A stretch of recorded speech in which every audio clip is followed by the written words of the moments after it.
ils sont contre moi, ils prophétisent l'échec contre moi. l'échec contre moi. Au nom de Jésus. Au nom de Jésus. C'est ma Seigneur. Là où il utilise le sang de poulet pour nourrir un hôtel à mon nom. Là où il utilise le sang de Kapi pour nourrir un hôtel contre ma destinée.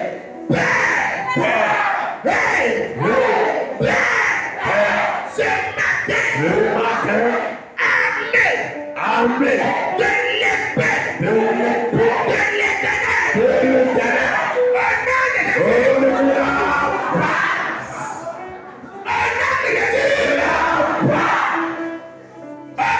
Jésus, c'est ma Seigneur, l'enfant de mon village, qui est symbolisé par le plus vieux sorcier.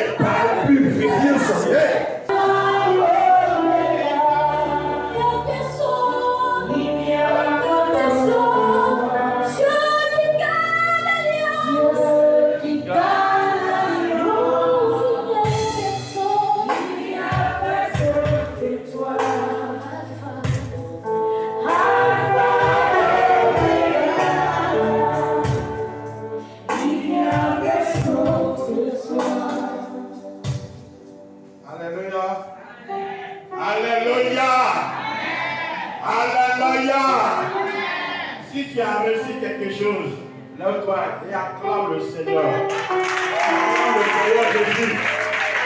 Acclame le Seigneur Jésus.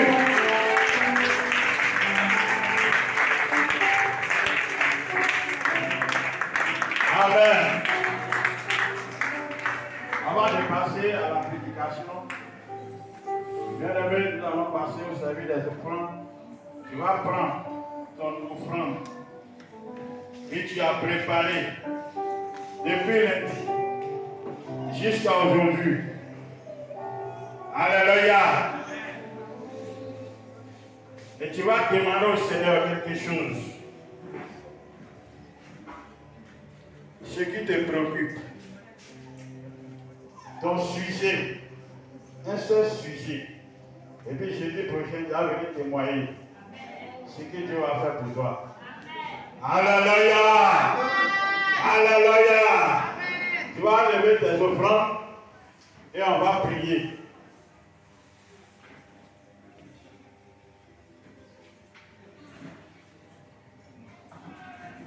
Et tu vas dire à moi, Seigneur. C'est timide. Dis avec moi, Seigneur. Dis avec moi, Seigneur. Ta parole déclare apporter dans la maison du trésor, et mettez-moi de la sorte à l'épreuve. Et si je n'ouvre pas pour vous les aiguilles des cieux, dis avec moi, Seigneur, pour ceux qui m'ont piétiné, tenez-vous debout, s'il vous plaît, tenez-vous debout. Dis avec moi, Seigneur, pour ceux qui m'ont piétiné, pour ceux qui m'ont humilié, à partir d'aujourd'hui, ils sont confondus. Ils sont confondus. Pour ceux qui ont retenu les dossiers, ils doivent faire ma joie, ma bénédiction. Ils doivent faire ma joie. Et jusqu'à présent, je n'ai pas encore entré. Aujourd'hui, c'est à ma délivrance. C'est à ma délivrance. C'est à ma délivrance. Et j'envoie la confusion dans le camp. Je suis victorieux. Je suis victorieux. Je suis victorieux.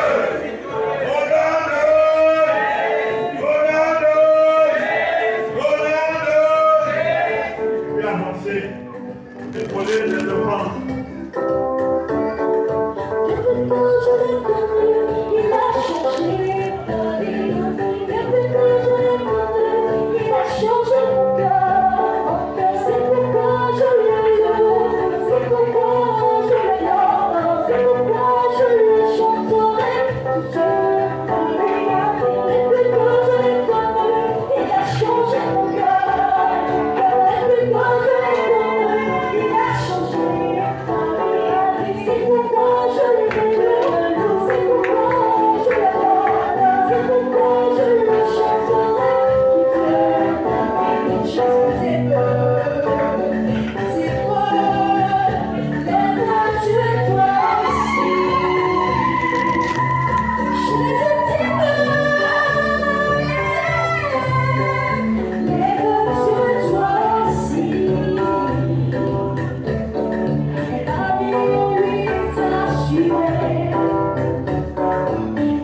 besoin de toi. Il t'arrose. Et ta grenier ne manque plus de rien. Et ta portefeuille ne manque plus de rien. Et ta maison ne manque plus de rien. Que le Seigneur suscite des donateurs à ton égard. Et rien ne te manque. Et le Seigneur te guérit. Tout ton pauvreté est chassé. Tout ton pauvreté est envoyé. Toute ton humiliation est envoyée. Le Seigneur te visite dans la journée. Le Seigneur te visite dans la nuit. Le Seigneur te visite. Le Seigneur te visite. Tes ennemis sont humiliés. Tes ennemis sont dans la honte. Tes ennemis sont dans la honte. Viens élever au-dessus de tes ennemis. La joie est parfaite. La joie est parfaite. Il a de victoire, victoire. Il a de gloire, gloire. Il a de victoire, victoire. Il a de gloire, gloire. Soyez bénis. Que le nom du Seigneur soit glorifié. Que le nom du Seigneur soit élevé dans ta vie, dans tout ce que tu entreprends. Que la gloire revienne chez Jésus. Que la gloire revienne chez Jésus. Amen.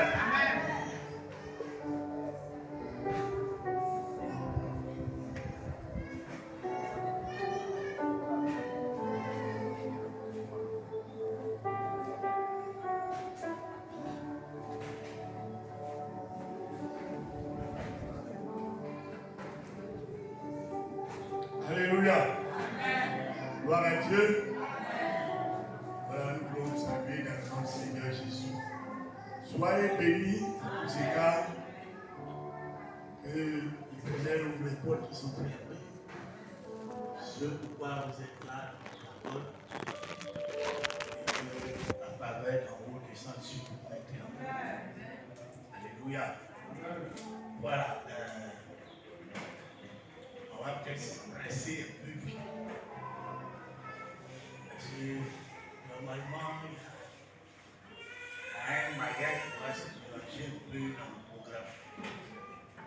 Et je ne sais pas à quelle heure exactement, mais profite au maximum avant que le mariage arrive et saisis pour toi. Si tu es venu pour le mariage aussi, saisis pour toi le mariage. Amen. Amen. Voilà. On va laisser la place à l'orateur. Parce qu'après, il va nous donner les conseils du Seigneur. La parole guérit. La parole transforme. La parole restaure. La parole délivre. Tout dépend de quelle disposition tu prends. Écoutez cette parole et marcher en fonction de ce qui arrive. Amen. Alors, dispose ton cœur pour entendre la parole du Seigneur. Et les choses de délivrance et de guérison. Voilà, le pasteur Diapré Simon, qui est le prophète d'Antéconie. Que Dieu bénisse son Seigneur.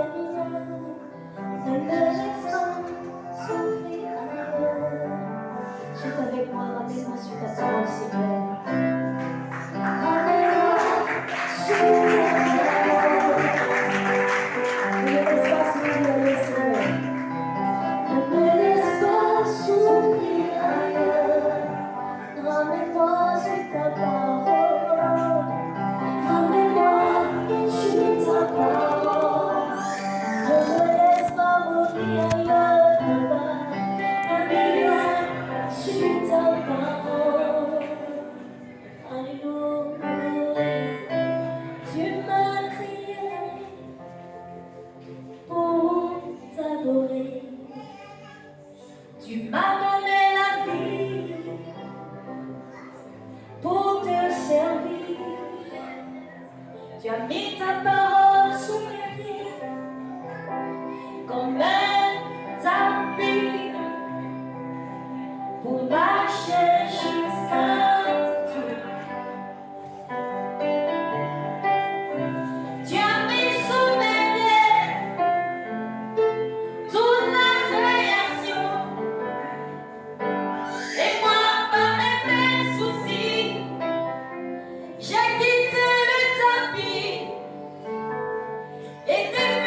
Amen.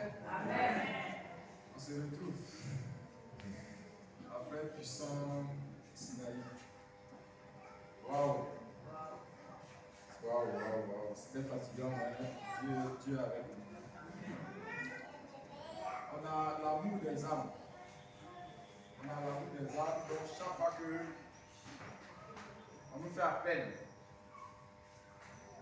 pour apporter un message de soulagement, un message de restauration, un message d'exaucement, un message d'encouragement, un message pour booster quelqu'un. Nous sommes prêts. Nous sommes des soldats prêts à agir, prêts pour la bataille, prêts pour accompagner. C'est pourquoi, après 40 jours de jeûne et prière, après plus de 70 messages qui ont été donnés durant les 40 jours, nous sommes encore là, ensemble, pour continuer la route. Ensemble, ce à quoi nous espérons, que nous n'avons pas encore eu, nous puissions nous accompagner pour atteindre les différents objectifs que nous devons fixer pour l'année 2022. Amen. Je vais encore dire merci au grand docteur Mambouri Dominique et à son épouse, la Madrid, qui sont encore aux États-Unis. Une prière pour eux. Qui me fait l'honneur de me donner la chair chaque fois que l'occasion se présente et porter le message de Dieu au peuple de l'Église Assemblée de Dieu, comme El Gabon de Koumassi Ramblek. C'est un honneur pour moi que je saisis depuis 5 années que je suis là et qui m'a permis aussi d'acquérir des connaissances,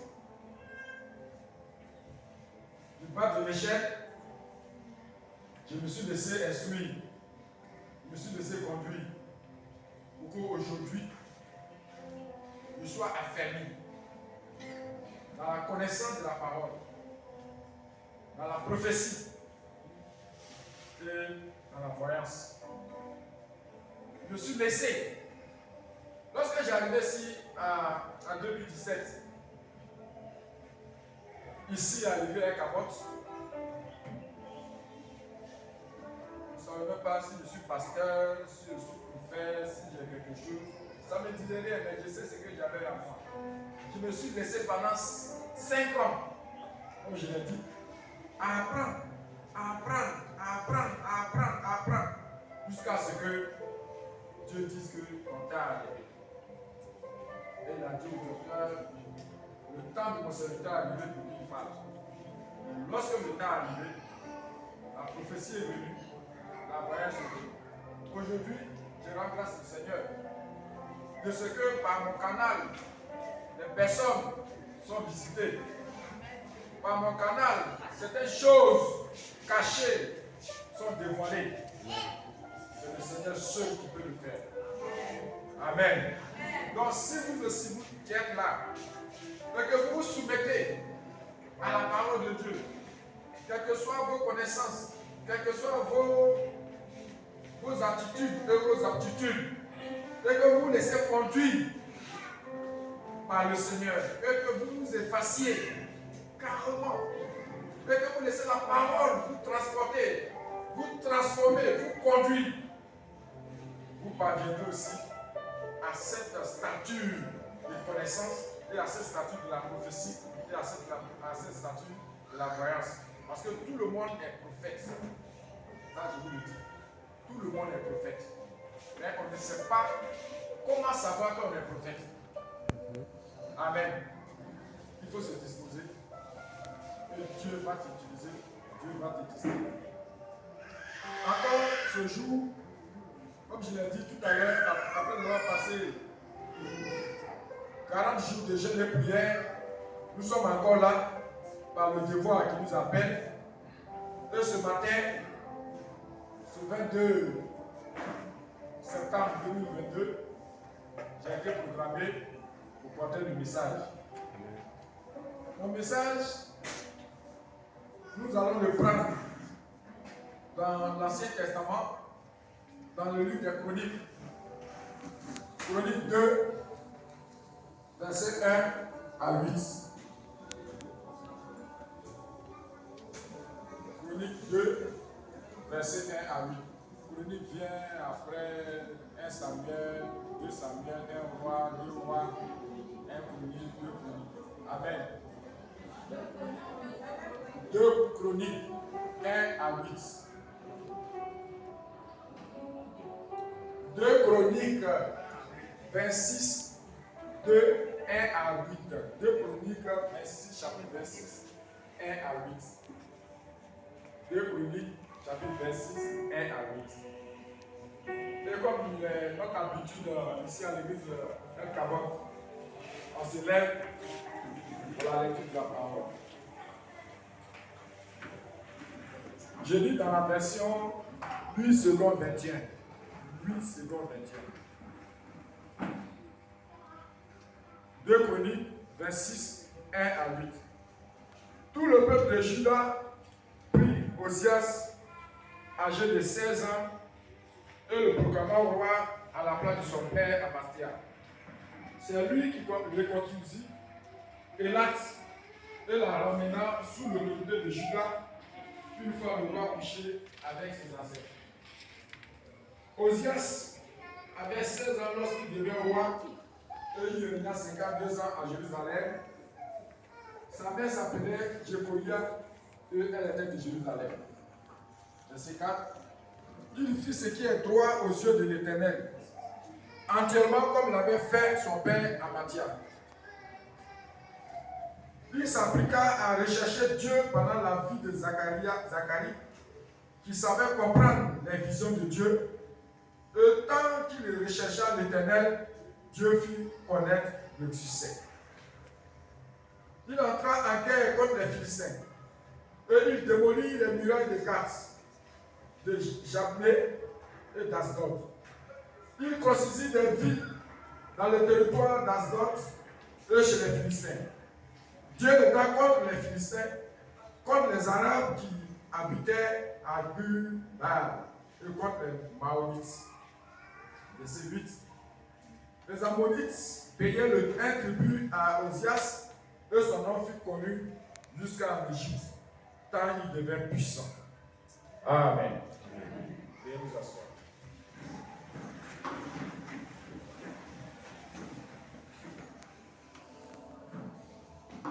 Bien-aimés, ce matin encore, nous allons progresser dans notre enseignement, dans la continuité du Sinaï. Le Sinaï finit et le Sinaï commence. Amen. Amen. Le Sinaï finit et le Sinaï commence. Dans cette perspective de la continuité du Sinaï, car nous devons rester chaque fois éveillés, nous devons rester chaque fois en attente, nous devons chaque fois acquérir. Et c'est dans ces circonstances-là que ce matin, ce que je vais apporter est un message pour quelqu'un, pour une personne ici. Un message de soulagement, un message de compréhension, un message d'exaucement, un message pour booster quelqu'un. Mamie, il faut bien t'asseoir. Amen. Ce matin, à travers ce texte, le thème que je donne à mon message, c'est dans l'effort que Dieu t'accompagne. Amen. Dans l'effort que Dieu t'accompagne. Pourquoi? C'est dans l'effort que Dieu t'accompagne. Personne ne peut dormir pour que Dieu le sauve de son lit, lui donner du travail. Amen. Personne ne peut s'asseoir matin, midi, soir, et Dieu va ouvrir sa bouche pour mettre la nourriture dans sa bouche. C'est ton cas ce matin. C'est ton cas ce matin. Tu as bien dit que peut-être je suis venu au Sinaï pendant les 40 jours. Ce à quoi j'espérais pendant les 40 jours, je ne les ai pas vus. Donc Dieu, peut-être qu'il ne m'a pas vu. Peut-être que Dieu dort. Peut-être Dieu est en voyage. Peut-être que Dieu ne m'a pas encore localisé. Laisse-moi te dire ce matin que c'est dans ton effort que Dieu va t'accompagner. Dans ton effort que Dieu va t'accompagner. Si tu ne fais rien pour toi-même, et si tu ne consens pas d'effort pour aller de l'avant, tu resteras sur la même place jusqu'à ce que Jésus revienne. Amen. Amen. C'est pourquoi ce matin, je vais t'encourager à encore espérer. Je vais t'encourager à demeurer encore ferme dans ton engagement avec le Seigneur. Dans ton engagement, dans la soumission, dans le respect, dans ton engagement, dans l'humilité, malgré ce qui t'arrive, malgré dans la situation dans laquelle tu es, Dieu peut encore, et Dieu peut faire encore. Amen. Tout n'est pas encore fini. Tant que tu vis, il y a de l'espoir. Mais cette parole que nous entendons, tant qu'on vit, il y a de l'espoir, vous savez qui a dit, ce n'est pas un chrétien, ni un juif, mais c'est un non-chrétien. Ça vient de la pensée de Bouddha. Amen. Ça vient de la pensée de Bouddha. Mais on le prononce comme ça chaque fois. C'est une pensée bouddhiste. Vous dit que c'est vrai, tant qu'on vit avec l'espoir. Et quel est le contexte de notre message de ce matin?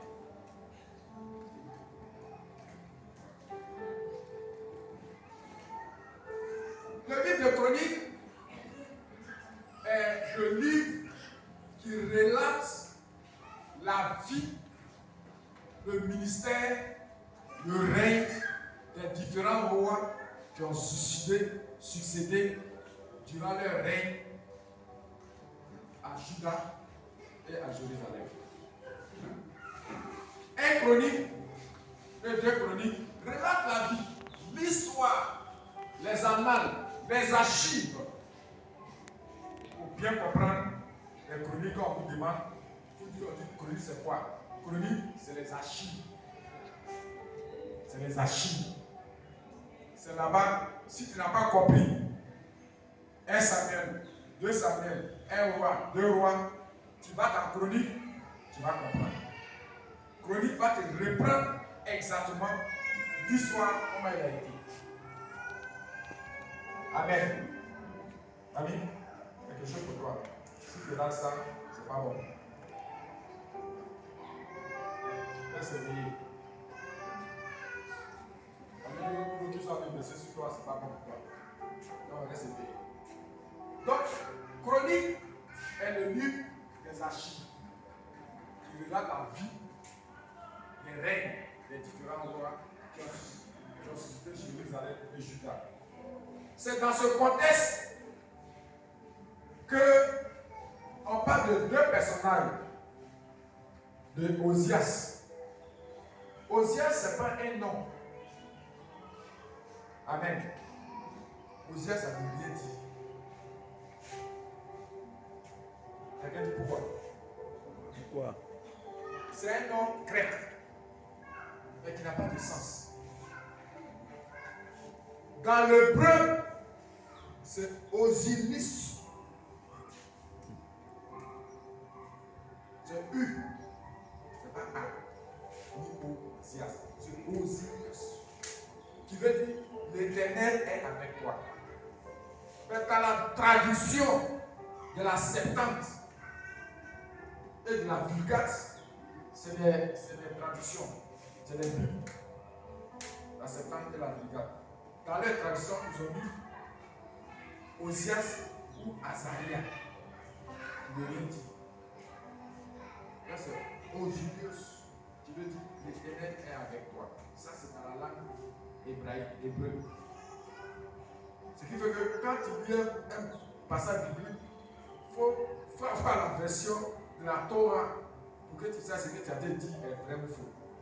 Mais la tradition évangélique, comme ils n'ont pas choisi, ils n'ont pas changé, on dit Osias. Et puis on donne le nom Osias aussi, mais qui ne veut rien dire. Amen. Ok, ce n'est pas un cours de choses de théologie.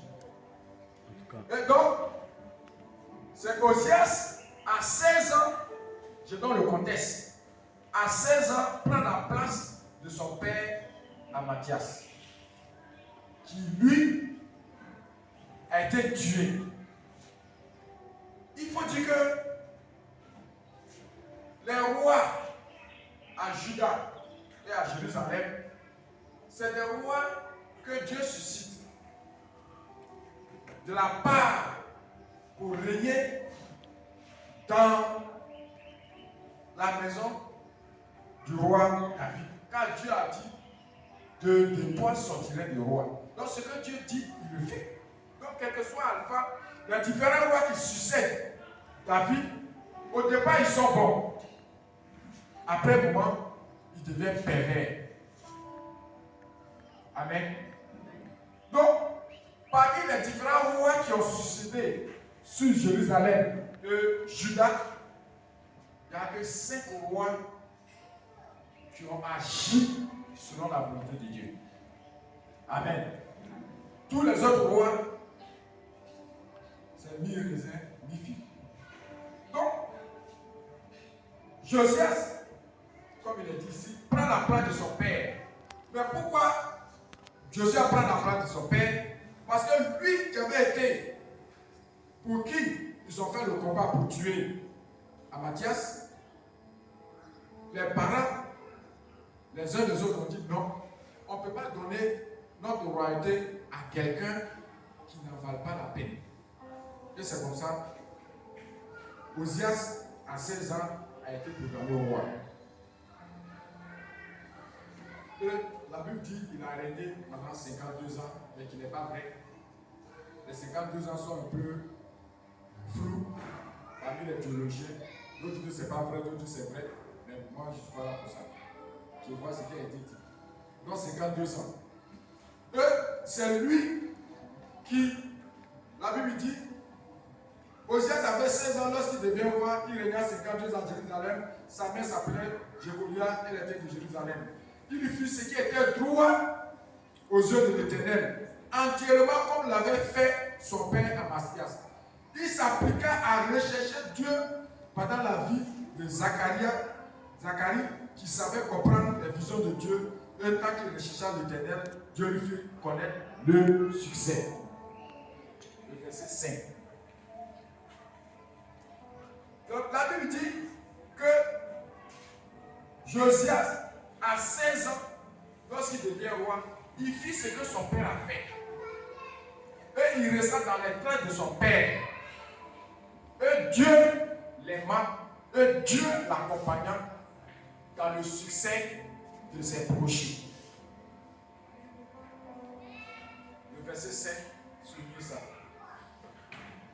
Le verset 10 dit, il rentra en guerre contre les Philistins, il démolit les villages de Gath, de Jabné et d'Asdod. Il constitue des villes dans le territoire d'Asdod et chez les Philistins. Dieu l'aida contre les Philistins, contre les Arabes qui habitaient à Gubal et contre les Maonites. Les Ammonites payaient un tribut à Osias et son nom fut connu jusqu'en Égypte tant il devient puissant. Bien aimé, comme je l'ai dit tantôt à l'intro de mon message, tant que tu ne fais rien, tant que tu ne prends pas de décision pour ta vie, tant que toi-même tu ne construis pas ta vie, pour que Dieu t'accompagne dans la réalisation de tes visions, ça ne peut pas marcher. Ensuite, un chrétien ne peut pas vivre sans une protection, un sain accompagnement d'un pasteur, d'un leader. Tu es un bon pasteur. Amen. Amen. Amen. Pendant le règne de Osias, il y avait le prêtre Zacharie qui avait l'interprétation de la vision, de la vie de la personne. Et par l'intermédiaire de Dieu, accompagnait Josias dans la réalisation de ses projets. Mais toi,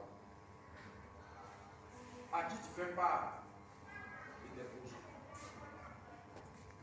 À qui? À ta soeur, à ta mère, à ton copain, à ta copine, à tes copines, à ton environnement, à tes voisins. Et c'est à eux que tu fais part d'un projet de mariage, d'un projet de voyage, d'un projet de commerce, d'un projet. Est-ce que lui, il est conduit par le Seigneur? Non. Je vais relever certaines situations pour chacun de nous. Pour que, à travers ce scénario que nous avons connu, et que nous continuons encore, ce message aussi vienne t'accompagner dans la réalisation de tes projets. Et comme dans le verset 5, il s'appliqua à rechercher Dieu par l'intermédiaire de l'accompagnement du prophète ou du prêtre Zacharie, on dit il connut du succès. C'est pour t'inviter toi aussi. En tant que chrétien, en tant que mère au foyer, en tant que père au foyer, en tant que fonctionnaire, en tant qu'élève, en tant que chercheur du travail, en tant que avec un projet de mariage, un projet de voyage, ou n'importe quel projet, tu dois et tu as le devoir d'en parler à ton pasteur. D'abord, à ton pasteur d'abord. Et ce pasteur, ce l'homme de Dieu, va te donner un rendez-vous. Parce que c'est difficile que tu viennes voir un pasteur, ouais, j'ai tel projet, et Ahmed va te donner la solution. Non. Il va lui aussi prier, transmettre ton problème au Seigneur. Dieu va lui donner la réponse, il va t'appeler et il va te dire ce qu'il a à faire. Amen. À moins que c'est lui-même qui a la révélation et qui t'appelle. Il dit, voici le Seigneur me dit de ta part. Et au même moment qu'il t'appelle, Dieu lui a déjà donné la solution. Dieu lui a déjà donné la compréhension de ce qui sera pour toi. Et il va te donner ce qu'il faut faire et ce qu'il ne faut pas faire. Amen. C'est dans ce cadre-là que Dieu a agi. Dieu a agi pour Azaria. Mais ce qu'il faut comprendre, comme il s'est donné au Seigneur et que le Seigneur agit pour lui, le verset 5 on dit Dieu les donne contre les Philistins. Vous connaissez ce que c'est les Philistins? Amen. Amen. Oh! Hey. Quand me prêche, on ne dort pas. Je vais troubler ton sommeil. Amen. Tu as des problèmes. Il faut écouter. La parole va te guérir. Amen. Tu as compris?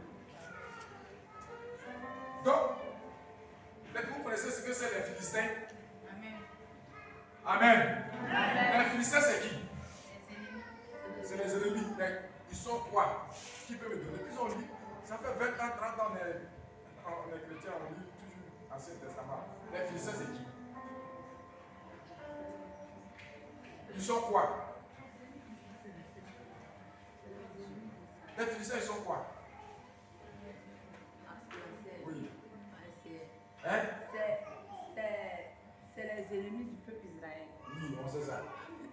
Oui, et puis? Les fusées, c'est les gens qui sont mauvais. On sait ça. Quand on est église, on est mauvais.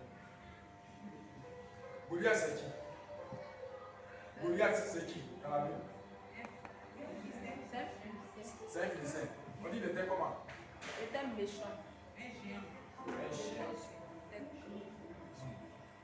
Les Philistins mesurent 3 mètres 50. Les Philistins mesurent 3 mètres 50.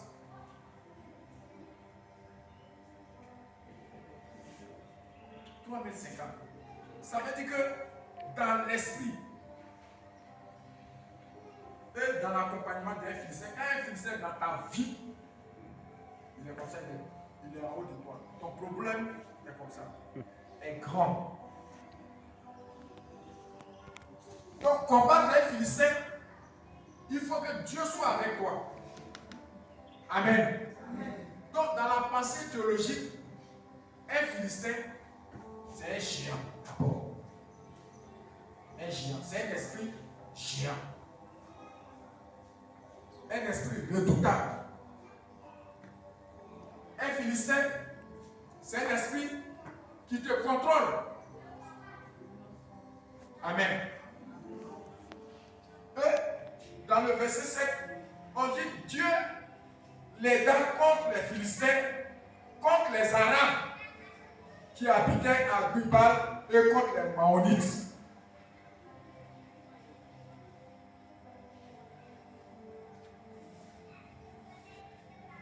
Mon attention se focalise sur les Philistins. Et je vois comment Dieu peut aider quelqu'un qui rentre en guerre contre les Philistins. Autant c'est même Dieu-là amène les Philistins dans la vie des Israélites. Ça veut dire, ma pensée me dit que si tu n'es pas correct et que ta vie n'est pas favorable, ta vie n'est pas ce qu'elle doit être en tant que chrétien et chrétienne, ta vie n'est pas ce que Dieu souhaite, il envoie des Philistins dans ta vie. Et lorsqu'il envoie des Philistins dans ta vie, ma soeur, mon frère, tu ne vas pas dormir. Ta situation ne va pas trouver une solution tant que toi-même, tu ne t'es pas repenti et que tu n'as pas crié à l'aide à Dieu. Le Philistin va te ronger. Le Philistin va te casser. Le Philistin va te... Amen. Amen. Amen. Demeurons attachés au Seigneur. Demeurons toujours éveillés. Et agissons selon l'ordre de Dieu, selon sa parole, selon ses instructions, selon son ordonnancement. Le Philistin, par l'aide du Seigneur, le Philistin va quitter notre vie. Amen.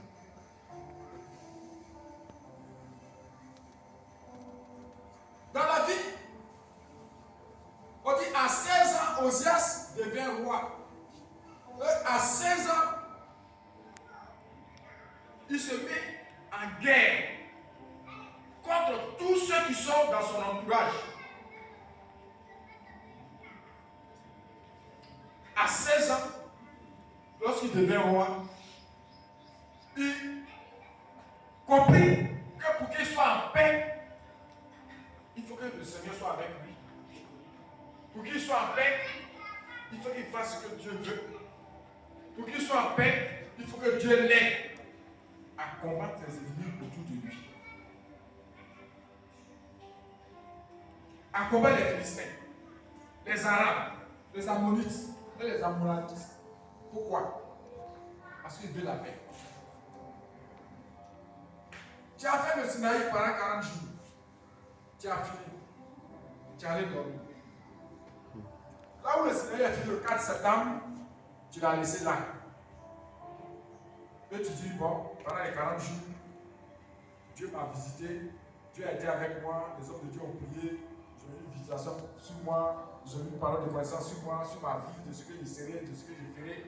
Tout ça, je vais voyager, je vais avoir du succès. Mes enfants vont avoir du succès, les différentes situations vont changer. Moi-même, ma vie va changer, je vais me marier, je vais voyager, je vais faire tout ce que je veux. Et tu as commencé à dormir. Mais le diable, lui, il ne dort pas. Ton ennemi, le Philistin, il ne dort pas. L'Arabe, veut dire le commerce, lui qui veut t'acheter. L'arabe, c'est celui qui achète ta vie. C'est celui qui dérange ton commerce. C'est celui qui dérange ta vie. L'arabe. La Moabite, c'est celui qui fait en sorte que quelqu'un vient ailleurs pour venir gratter ton foyer. Pour venir mettre une situation, une parole dans le cœur ou dans l'oreille de quelqu'un pour dire, le fils du prophète, hein, voilà ce qu'il fait, hein, sachant que son épouse ou bien son époux n'aime pas ça. La Moabite va venir, va dire, ah, j'ai vu ton mari, j'ai vu ta femme, voici. Donc, en les mettant là, c'est pas pour rien. Quand la Bible parle de Philistins, de Maonites, on ne cherche pas à comprendre pourquoi. Mais ça a un sens dans notre vie de devant de demain. Les Arabes, ça a un sens. L'Arabe, l'esprit d'Arabe est cet esprit qui t'achète. Quand le sorcier te vend. Amen. Et Joseph, qui l'a acheté? Qui l'a acheté? Qui l'a acheté? Les Arabes. Une caravane d'Arabes partait sur l'Égypte. Et son grand frère lui dit, ne le tuons pas, mais vendons-le. Amen. Eux, c'est les Arabes qui l'ont acheté. Il y a des Arabes dans ta vie. Il y a des Arabes dans ta famille. Il y a des Arabes dans la famille de ton père. Il y a des Arabes dans la famille de ta mère.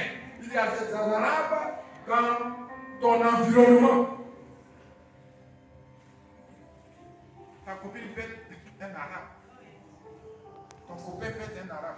Pas un copain avec qui tu es à la maison, hein, mais les amis. Donc je vous donne ces indications théologiques pour que lorsque vous allez lire la Bible, que des mots et des noms qui vont apparaître dans la Bible, vous sachiez que tel nom, ça veut dire quelque chose, ça veut dire quelque chose, ça veut dire quelque chose. Amen. Donc, Osias s'est levé contre les ennemis, les Philistins, les Arabes et les Ammonites. Et les Moabites. Bien aimé, à quel moment Dieu vient-il en aide à Osias? À quel moment Dieu vient en aide à Osias? Allô? Participons. Mes frères et mes soeurs, participons. Pour que je puisse comprendre que ce que Jésus avait dit, vous saisissez. À quel moment Dieu vient-il en aide à Osias? À quel moment? Donne-moi la réponse et je prophétise sur toi. Et jusqu'à lundi prochain, si ce n'est pas vrai, je quitte l'église. Moi, ça ne t'a pas d'autant. Ce n'est pas que je lui plante des fleurs, mais quand Dieu t'a donné, là, t'a donné. À moins que je fasse des choses que Dieu ne veut pas et qui m'arrache. Mais tant que je ferai ce que Dieu veut, ce qu'il m'a donné, là, il ne peut pas m'arracher. Voilà. Amen. Donc, Dieu, Osias, le verset 5 dit, demeura selon ce que Dieu veut. Demeura ce que Dieu veut. Dieu lui vient en aide lorsqu'il se lève contre ses ennemis. Amen. Amen. Je l'ai dit tout à l'heure, qu'à 16 ans, il succéda à son père.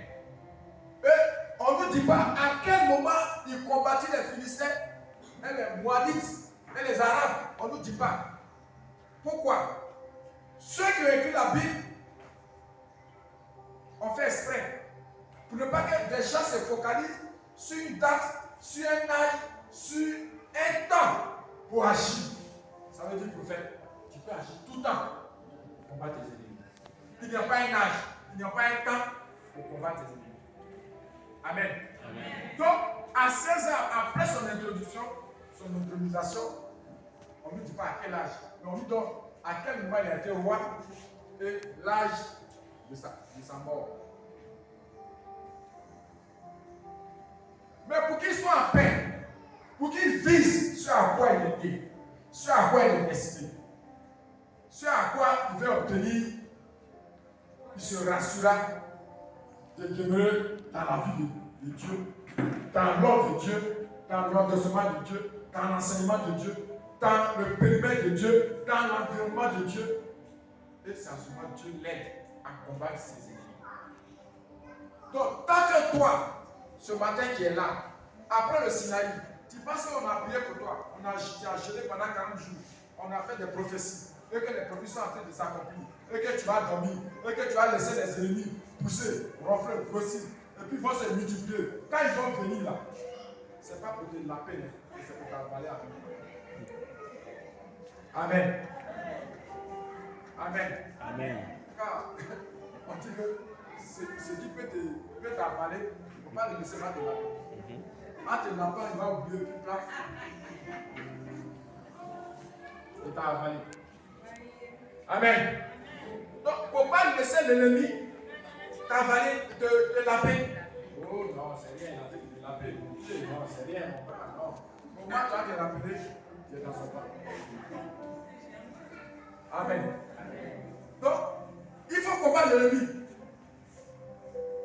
C'est pourquoi ce matin je suis là. Combat l'ennemi. Combat l'ennemi. Combat ton ennemi. Je vous ai dit que les sorciers là, de ton village maternel, paternel, ne se déplacent pas.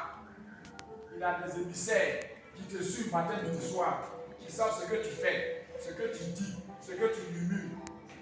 Il n'est pas dans ta passé, mais ce que tu as. Maman, quoi tu as fait? Hein? Madame Boussabine. Il sait que il n'est pas dans l'esprit de maman Sabine. Mais maman Sabine va venir voir maman Elvige et ta copine. Qu'est-ce que tu sais?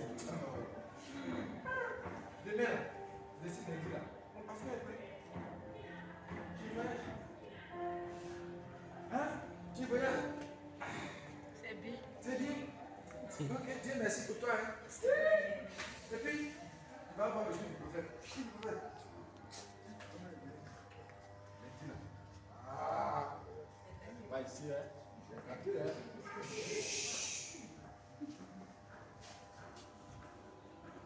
Vieux Gilbert, au village. Dagobert. Dagobert de la famille. Il est là, il rit. Au même moment, tu parles. C'est comme je te vois en vision claire. Ça s'ouvre et il voit. Et en même temps, il sait ce qui va se passer. Du vendredi où tu as parlé jusqu'à dimanche, il y a une fièvre qui t'attaque.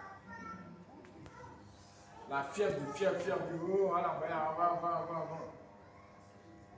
Trop tard. Parce que si il ne t'anéantit pas, forcément le projet va avoir lieu. Oh, entre eux les sorciers, il dit qu'ils se disent, ça là, il va aller, elle va partir, d'autres disent, elle ne va pas partir. Et ils vont, entre eux là, ils vont faire tontine. C'est comme ça que les sorciers font. Ils vont parier sur toi, ta vie. Et c'est comme ça. C'est ça qui leur donne le pouvoir. Les Philistins, les Moabites, c'est comme ça qu'ils vivent dans leur chose. C'est ça qui leur donne le pouvoir. Donc, c'est lorsque tu parles, tu viens parler à l'homme de Dieu. Et pendant que tu es en train de parler avec lui, l'Esprit de Dieu révèle ta vie et les circonstances et il prie. Lorsqu'il dit au nom du Père, les liens entre l'émissaire du sorcier et le sorcier, c'est coupé. Alléluia. Au nom du Père, du Fils et du Saint-Esprit. Il n'y a plus de connexion. Allô? Amen. Il n'y a plus de connexion. Vous pouvez aller demander à n'importe qui. Si vous avez des amis sorciers avec leur qui vont vous dire la vérité. Demandez-leur. Ils vont vous dire c'est ça. C'est qu'il a dit là. C'est ça. C'est comme ça que ça se passe. Donc, ton projet, c'est à Dieu d'abord. Dieu sécurise ton projet. Dieu sécurise ta pensée. Dieu sécurise tout en toi. C'est en ce moment maintenant, tu peux aller parler à ta famille. Ils ont prié.